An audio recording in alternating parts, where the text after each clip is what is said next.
Tokrat se na posebno doživetje pripravite ljubitelji osvajanja alpskih gorskih prelazov. Sem namreč ob vznožju prelaza Timmelsjoch, kakor ga imenujejo tukaj na avstrijskem Tirolskem.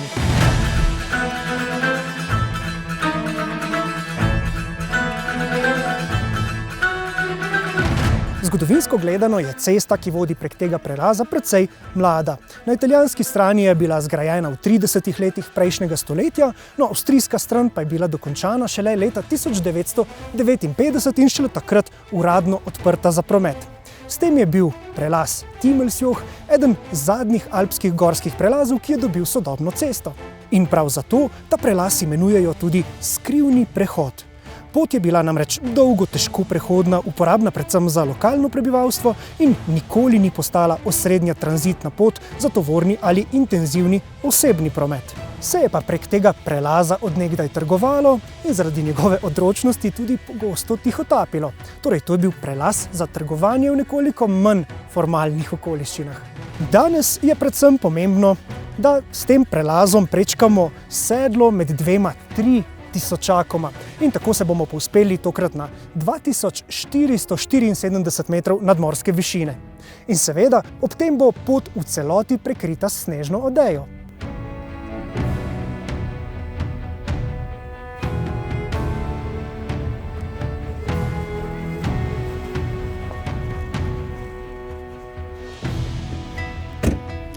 Avtomobilsko osvajanje alpskih prelazov je seveda dejavnost, ki jo počnemo poleti. In seveda tudi prelaz Timmelsjoch je, kot vidite, veliko večino leta, kar 2/3 leta, zaprt. Ampak Mercedes očitno svojemu štirikolesnemu pogonu, ki mimogrede letos praznuje 40. obletnico, dovolj zaupa, da so ga tokrat uporabili kot testni poligon.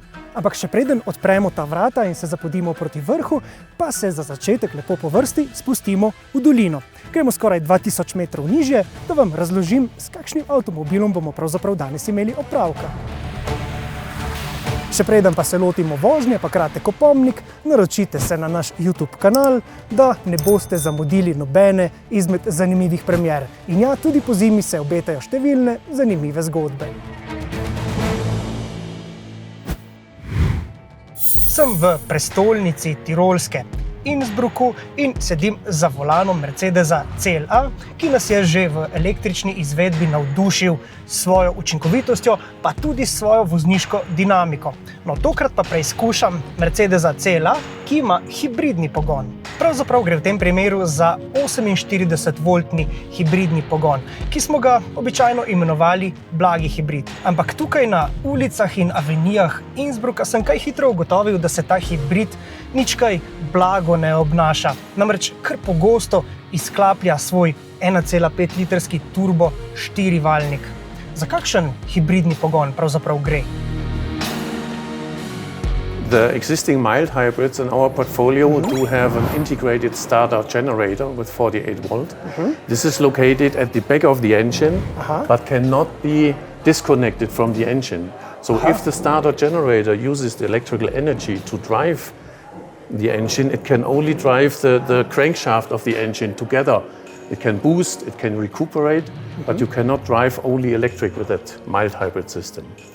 In the new system here, we call it high-tech hybrid, you can really drive fully electric with a 48-volt electromotor by adding a third clutch in the gearbox to disconnect the gearbox from the engine.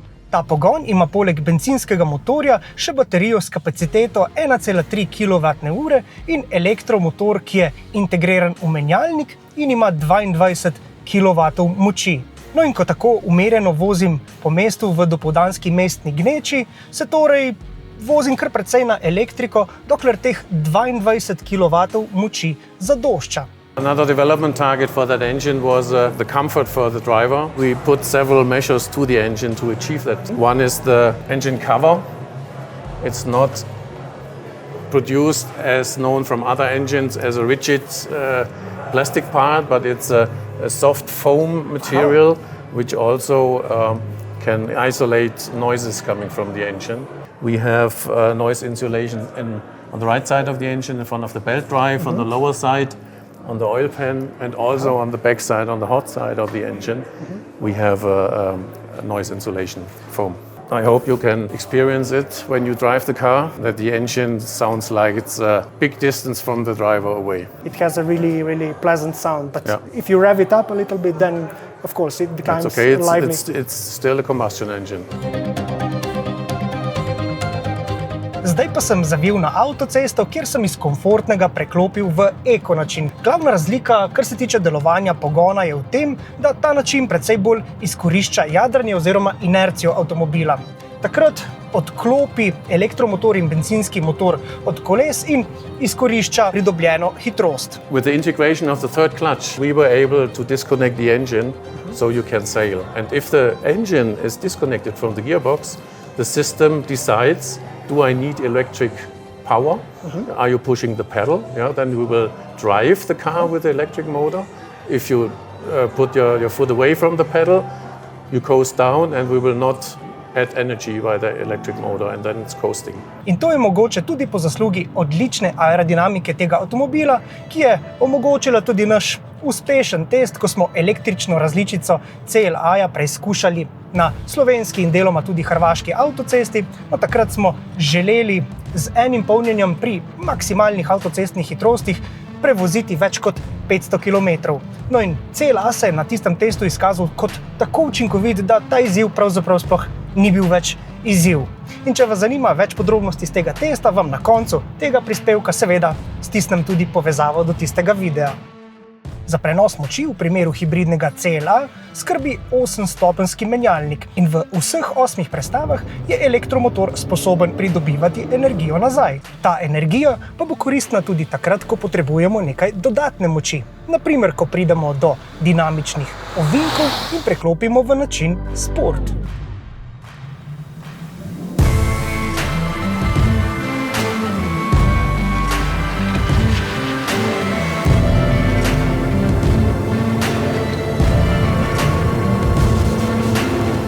If you drive on the sport mode, you will not disconnect the engine in coast modes or in low power modes.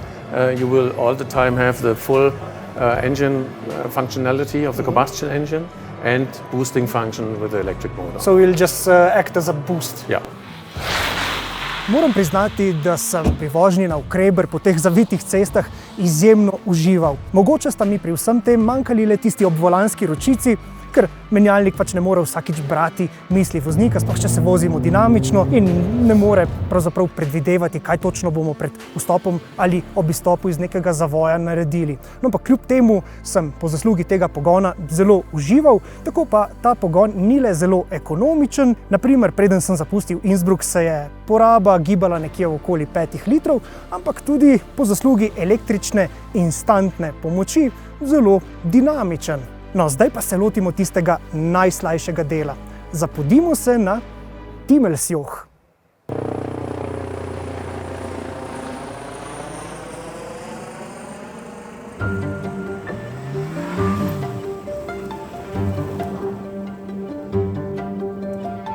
Torej, zdaj smo prišli na del ceste, kjer bomo resnično lahko izkoristili štirikolesni pogon, ki letos praznuje 40 let. No, seveda se je ta pogon skozi zgodovino razvijal, no in danes ga lahko v svoji najnovejši izvedbi, ni ta seveda popolnoma električna, preizkušamo tukaj na res spektakularnem prelazu Dimmelsjoch. Kakšen užitek je to, kakšna cesta, kakšni pogledi. Okoli nas obkrožajo 3000-čaki in težko na kameri ponazorim, kako čudoviti prizori so to, kot na drugem planetu. Avto pa je izjemno natančen, izjemno vodljiv. Zdaj vozim 110 km/h po snegu in ledu. Resnično takega občutka ne moreš dobiti vsak dan. Okay, very nice. Yeah, bit fishtailing, I can see that. Na začetku se moramo malo znebiti podkrmarjenja v teh ostrih zavojih, potem pa nežno dozirati plin in potem, ko zadek na pravi način zdrsne, takrat se začne prava zabava na snegu in ledu. Pa tudi na vstopih v zavoj se prav veliko dogaja. Yeah, grip level is really low. Even if I have a stronger engine in my car, Sej ta prelaz je v osnovi kar zastrašujoč, ampak takole v razmeroma varnih okoliščinah si res lahko privoščimo takšen vozniški užitek. Very, very nice. Very nice. Temu se reče pravi Scandinavian flick pred vstopom v zavoj in potem prepričamo zadek, da zdrsne in takole lepo potegnemo iz zavoja. Mislim, da bi bili takšni snežni treningi res dobrodošli na vsake toliko časa, ker resnično dobro začutiš avto in znaš tudi odreagirati, kadar recimo prideš do limita fizike, takrat, ko je treba reševati morda kritične situacije. See that you cannot get enough of drifting. Where do you come from, guys? Which country? Slovenija. You're quite experienced at drifting, right? See in the mirror, it really looks good, yeah. Tako uspešno smo prispeli na vrh, tukaj za mano je avstrijska stran, zdaj pa že pogledujemo na italijansko stran, kjer se ta prelaz imenuje Passo del Rombo. No, tukaj naprej cesta ni prevozna, ampak že do tukaj smo ugotovili, da avtomobilska zmaga nad zimo ni stvar sreče, ampak natančno in skrbno načrtovanega avtomobilskega razvoja.